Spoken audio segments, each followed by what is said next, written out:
Welcome friends, आज हम practice set first लेकर आए हैं जो इकोनॉमिक्स पे रहेगा। जेके एसएसपी फाइनेंस अकाउंट असिस्टेंट के सिलेबस के अकॉर्डिंगली हम लेकर चलेंगे इसको। तो आइए स्टार्ट करते हैं। ये आपकी डिमांड पे हम लेकर आए हैं, तो एंड तक बने रहिए। आइए स्टार्ट करते हैं। सबसे पहला क्वेश्चन यहाँ पर है, अटेम्प्ट करें जल्दी से। In which year was the RBI nationalized? कौन से साल आरबीआई नेशनलाइज्ड हुआ था?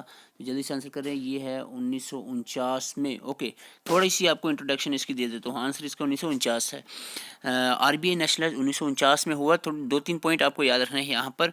वो क्या है आपको यहाँ पर मैं बता रहा हूँ। आरबीआई जो है was setup on the basis of Hilton young commission recommendation, जो 1935 में आई थी, with enacted of RBI act. या तो आरबीआई एक्ट 1934 का याद रखें, या फिर आप हिल्टन यंग कमीशन, दोनों चीज़ें याद रखें। ओके, तो आरबीआई एक्ट के बारे में। उसके बाद हम नेशनलाइज्ड कब हुआ, ऑन द बेसिस ऑफ, किस बेस पे नेशनलाइज्ड हुआ था?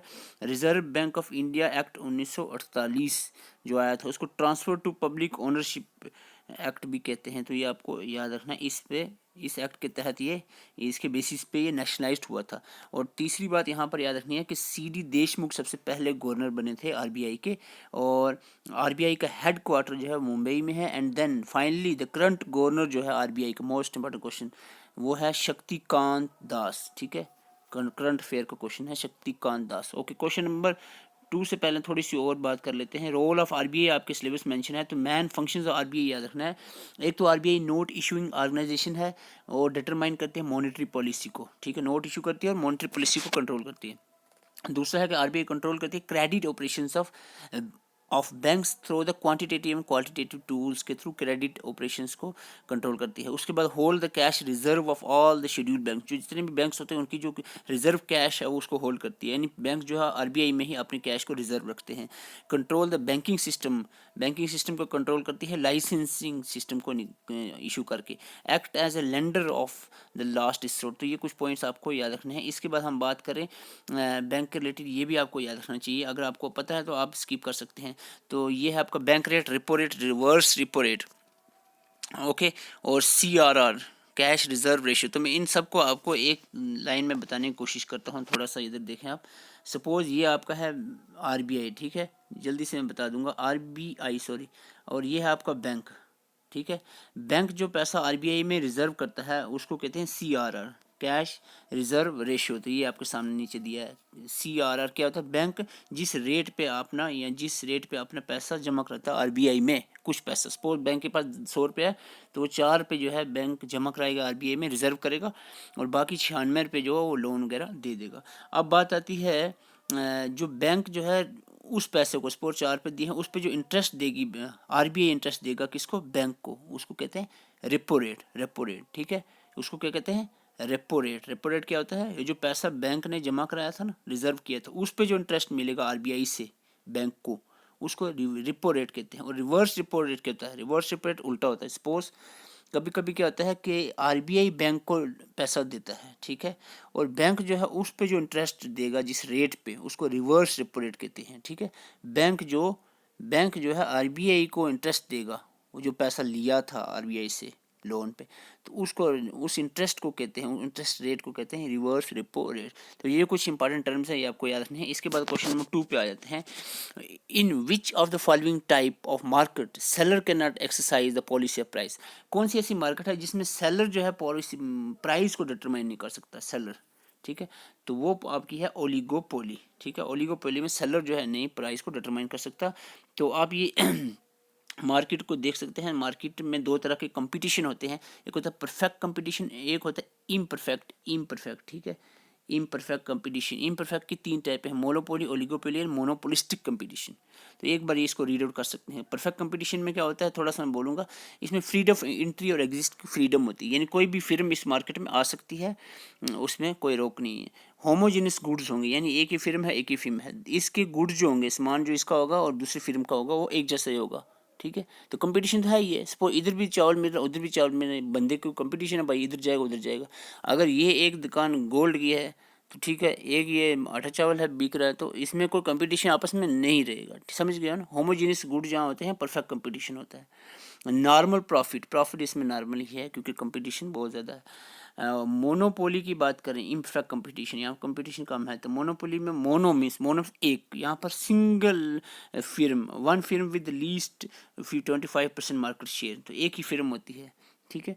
बैरियर टू एंट्री, कोई नई फिल्म इसमें एंट्री नहीं कर सकती। High prices than the competitive market, price ज़्यादा होंगे डेफिनेटली, दूसरा बंदा को है ही नहीं तो प्राइस तो ज़्यादा ही होंगे। इकोनॉमी, अच्छा मैं इसको ज़्यादा बोलूँगा नहीं क्योंकि हम क्वेश्चन को सॉल्व करने हैं, तो इसको एक बार स्क्रीनशॉट लेकर रीड आउट कर सकते हैं। आई होप आपने पढ़ा होगा। क्वेश्चन नंबर 3 का आंसर कर जल्दी से। इन डिफरेंस करो, analysis is based on, in difference curve तो आपने पढ़ा होगा, इस जो इसकी एनालिसिस है किसके बेस पे है, आपको याद आ रहा होगा कुछ और यहाँ पे ऑप्शन में नज़र नहीं आ रहा होगा, तो आपको बता दूँ उसको हम आर्डिनल यूटिलिटी अप्रोच भी कहते हैं, आर्डिनल यूटिलिटी अप्रोच। ओके, ये आपने in difference curve analysis based on ordinal utility approach, marginal आप ढूंढ रहे होंगे यहाँ पर, वो भी राइट आंसर है।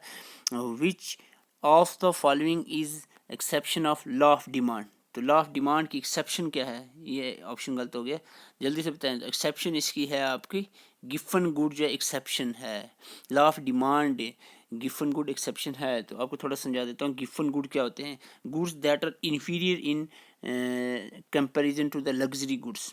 एक तो लग्जरी गुड्स होते हैं, कार और गोल्ड वगैरह, एक होते हैं इन्फीरियर गुड्स, सिंपल जैसे कि साल्ट वगैरह हो गया। तो ये डिमांड लॉ को फॉलो नहीं करते। एक्चुअली में डिमांड लॉ क्या करता है कि भाई डिमांड बढ़ेगी, ठीक है, डिमांड बढ़ी तो प्राइस क्या हो जाएगा, प्राइस इन्वर्स करेगा, डिमांड बढ़ी तो प्राइस क्या होगा, प्राइस भी बढ़ेगा या कम होगा, जल्दी से बताएं। मैं सिंपली एक्शन में बता दूं, प्राइस और डिमांड का जो रिलेशन है वो इन्वर्सली प्रोपोर्शन होता है, यानी अगर प्राइस बढ़ेगा तो डिमांड कम हो जाएगी, डिमांड बढ़ेगी तो प्राइस कम हो जाएगा, ठीक है। तो ये आपने इन्वर्सली रखना है। लेकिन इस केस में जो एक्सेप्शंस हैं, इसमें साल्ट के कोई प्राइस बढ़े या उस पर डिमांड का कोई इफेक्ट नहीं, कंपलसरी चीज़ें होती हैं, ये खरीदनी होती हैं। वेबल्स गुड जैसे हो गए, ये इसका भी, ये भी फॉलो नहीं करता। इसमें क्या भाई, प्राइस बढ़ेगा तो डिमांड भी बढ़ेगी, ठीक है।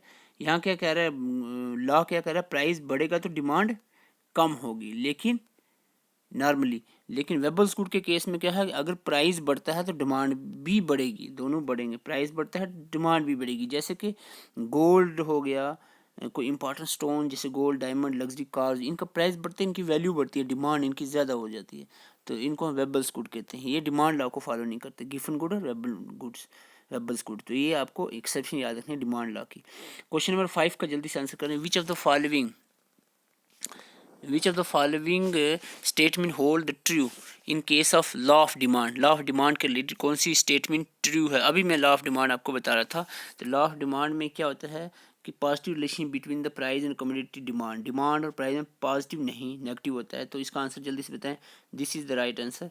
तो जो यहाँ पर क्या आपको बताएं, नेगेटिव रिलेशन होता है किस में, कम्युनिटी डिमांडेड और प्राइस में, यानी price inversely proportion to demanded, demand, तो प्राइस यानी प्राइस बढ़ेगा तो डिमांड कम होगी, ये डिमांड लॉ कह रहा है, ठीक है, लॉ ऑफ डिमांड कह रहा है, तो ये आपको याद रखना है। एक्सेप्शन को मत देखो, जनरली क्या कह रहा है लॉ ऑफ डिमांड। क्वेश्चन 6 का जल्दी से आंसर कर दें। रिकार्डो दे ऑफ सॉरी दे नहीं है, theory, Ricardo theory of rent, जो रिकार्डो की थ्योरी ऑफ रेंट है आपने पढ़ी होगी, is valid in which of the following market situation, तो ये आपके सिलेबस में भी है, रिकार्डो थ्योरी ऑफ रेंट। तो ये आंसर इसका है परफेक्ट कंपटीशन के केस में ही ओनली ये वैलिड है, रिकार्डो थ्योरी ऑफ रेंट, तो ये आपको याद रखना है। क्वेश्चन नंबर यहाँ पर ऐसे मत, ये गलत ऑप्शन दिया, दैट इज परफेक्ट कंपटीशन आपको याद रखना है। If indirect taxes are subtracted, बहुत सिंपल सा क्वेश्चन है, इसको कॉम्प्लिकेट नहीं लेना है। अगर इनडायरेक्ट टैक्सेस को हम निकाल दें और सब्सिडीज को प्लस कर दें, ठीक है, नेट डोमेस्टिक प्रोडक्ट में यानी एनडीपी में, अगर हम, बहुत सिंपल क्वेश्चन है, यानी ये है एनडीपी एट मार्केट प्राइस के अंदर अगर हम क्या करें, इसमें से माइनस कर दें इनडायरेक्ट टैक्सेस और इसमें प्लस कर दें सब्सिडी, तो हमारे पास क्या आ जाएगा, बहुत सिंपल सा है क्वेश्चन। तो हमारे पास आ जाएगा आपका नेट, क्या आ जाएगा, net domestic product factor cost, तो ए आंसर आ जाएगा, इसका राइट आंसर इज फर्स्ट, ठीक है। आपको नहीं समझ आएगा, देखो फैक्टर कास्ट के तो फैक्ट्री पे कितनी कास्ट, जब चीज़ बनी तो कितनी कास्ट है, देखना, ये आपकी net domestic product at market, sorry factory की अगर हम बात करें तो फैक्ट्री कास्ट कितनी होगी, फैक्ट्री कास्ट होगी हमारी net domestic product market price, market cost जो होती है मार्केट प्राइस में से हम क्या निकाल लें, इनडायरेक्ट टैक्स जो उस पर लगा, ठीक है, और उसके प्लस प्लस सब्सिडी कर दें तो हमारे पास फैक्टर कास्ट आ जाएगी, ठीक है।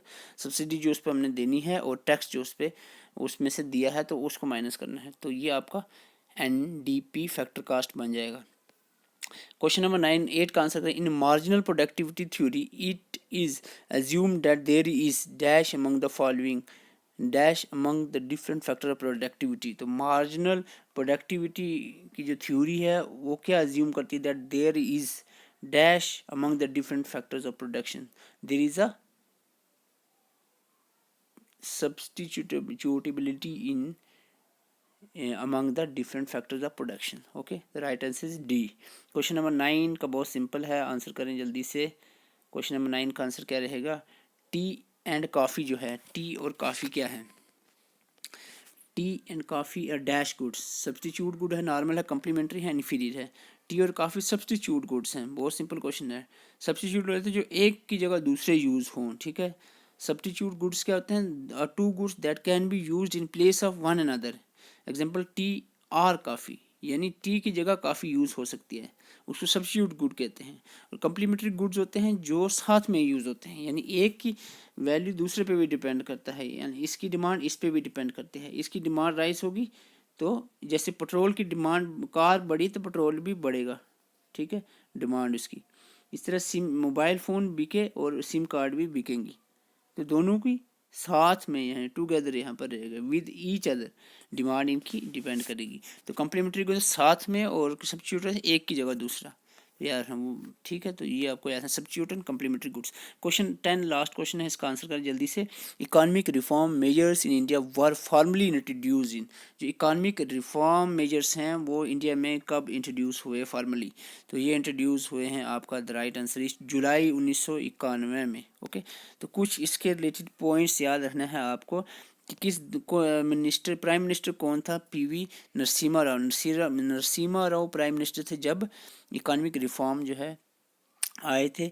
फाइनेंस मिनिस्टर मनमोहन सिंह जी थे, ये भी आपको याद रखना है। इकोनॉमिक रिफॉर्म प्रोसेस जुलाई 1991 में आए थे, ठीक है।